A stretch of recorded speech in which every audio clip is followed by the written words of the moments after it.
Mga driver nga di mutuman sa traffic light o sa traffic rules ang sagad nga nadisgrasya di sa kadalanan sa lungsod sa Minglanilla. Pipila ni ini nahuli kam. Ani ang report.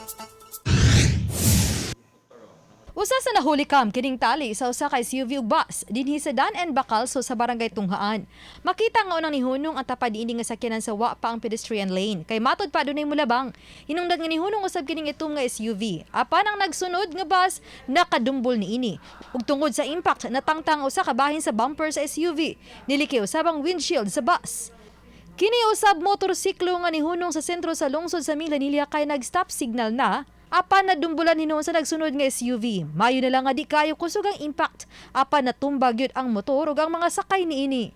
Samtang kining itom nga pick-up nga padung sa south nga kalit lang nag-change lane. Ang mibangga sa mga bollards ug dayon saghid sa gikatagbo niini nga puti nga SUV. Matod sa Minglanilla Traffic Commission nga gingong nakatagpilaw ang driver sa pick-up.